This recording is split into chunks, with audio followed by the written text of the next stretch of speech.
Hef van die mensen, daar wordt over praat. De verhalen groeien, ze gaan over straat. Zo ook in mijn dorp, daar woont aan de rand een vrouw heel alleenig met de naam Zwart aan, de naam Zwart aan.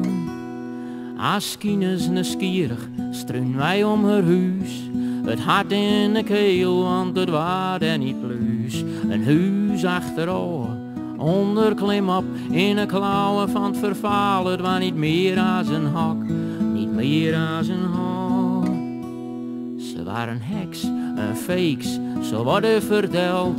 In die terreur, daar komt maar die was toch zijn held. Een stoer tegen je vriendjes, ja ik ben daar geweest. Met gevaar voor mijn leven, in de buurt van die geest.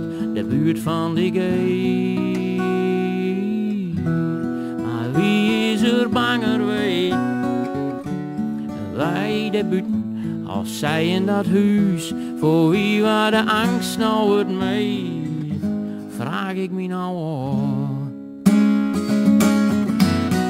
Een skim, een mythe, je zagen hun nooit. En nachts brandde er alleen een peertje aan het koord. Zwart als de nacht, ze waste haar nooit. Versmilapt, vereensemd, van levenslust berooid. Van levenslust berooid. En koopavonds na 9 uur, dan sloop ze naar buiten, beschermd door de nacht. Dan mocht zij bij de bakker nog del, zodat niet één haar daar zag.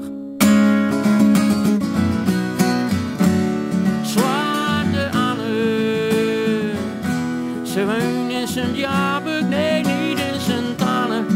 Zwarte Anne,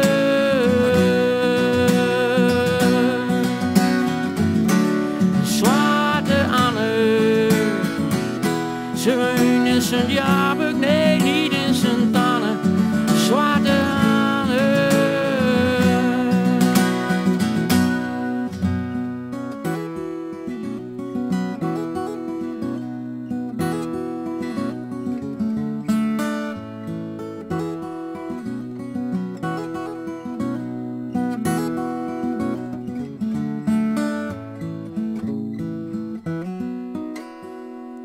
En al jaren later, wie had dat ooit dacht, toen hij ze hun naar het bejaardenhuis bracht. Donkere wolken en een deken van lood, daar het ze het besturven, daar vond ze de dood, daar vond ze de dood. Maar wie is er banger ooit? Wij de buiten, als zij in dat huis, voor wie waar de angst nou het meest? Vraag ik me nou af. Zwarte Anne, ze woont in Sint-Jabuk.